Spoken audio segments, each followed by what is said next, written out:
President Trump's complicated relationship with the press has been on full display for weeks at his administration's daily coronavirus briefings.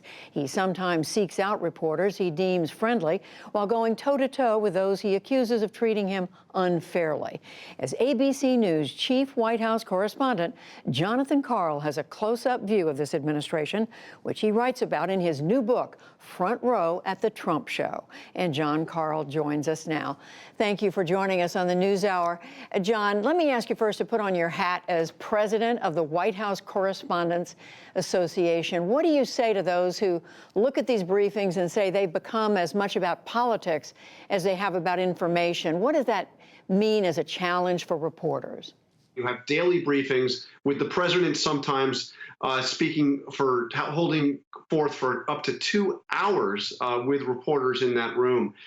There clearly has been a political message as well as a really important public health message. So I think, Judy, there's really two ways to look at this. One, should these briefings be carried live, from beginning to end by the various networks? The second question is, should we as White House reporters be covering them? The second question to me is a very easy one. We have to be there. We have access to the president. We have access to the vice president, who's the head of the coronavirus task force. We have access to the top public health officials.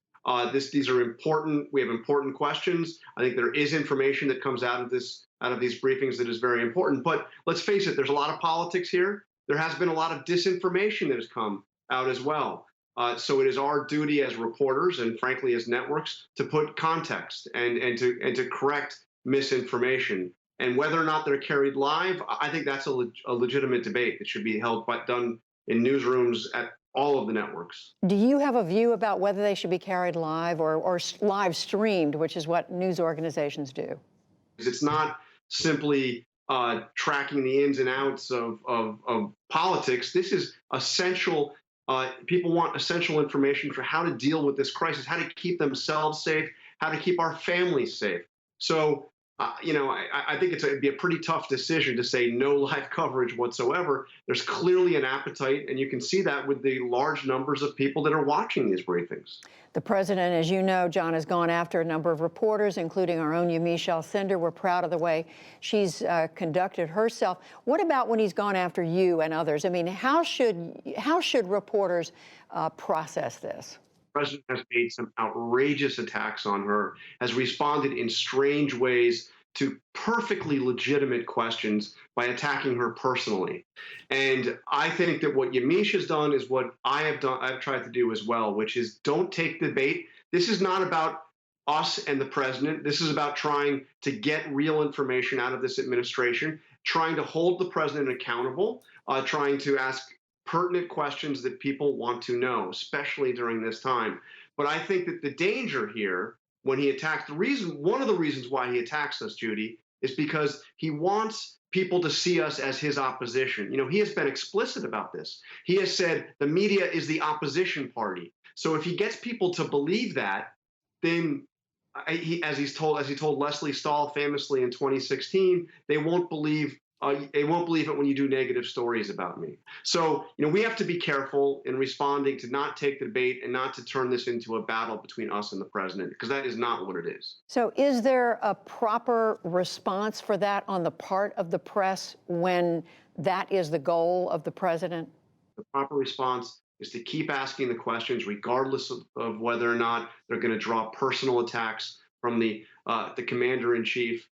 Regardless of whether or not he is going to pop off at a press conference. We ask our questions, we do our reporting, we don't take it personally, which, by the way, is not easy sometimes. Some of these attacks have been deeply offensive, but I think that they don't matter in the scheme of things. It doesn't matter if the president calls me a name. As Yamiche knows, it doesn't matter if the president's going to try to talk over her. She will hold her ground and continue to ask her questions, and so will I. You, Jonathan, have covered this president since the early 1990s, and you write about that in the book. You were a reporter in New York. You've known him a long time. Is this the same person with the same approach to the facts that you knew then that he is now?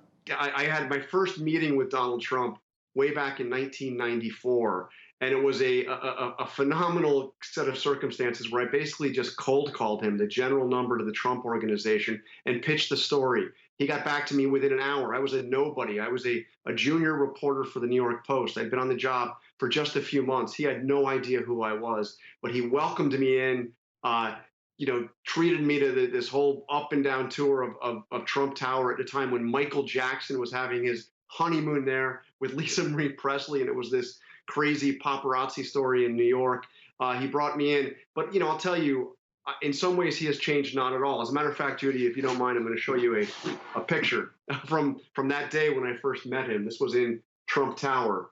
Huh. And it's me and Donald Trump, and I had lost this picture it was in a box in the basement for about 2 decades. When he became president, I pulled it out, and I look at it now, and I see almost exactly the same guy. He's got the red tie that's a little too long, the same suit, the same grin, the same, the hair's a little bit different, not much.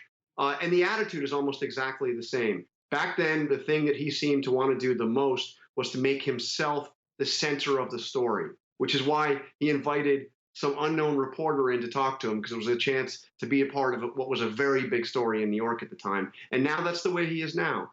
He sees things in almost exactly the same way, and his personality, I think his style, has actually changed remarkably different, although I certainly had no idea that guy that I met 26 years ago would go on to become president. Jonathan Karl, the book is Front Row at the Trump Show. John Karl, thank you so much for joining us.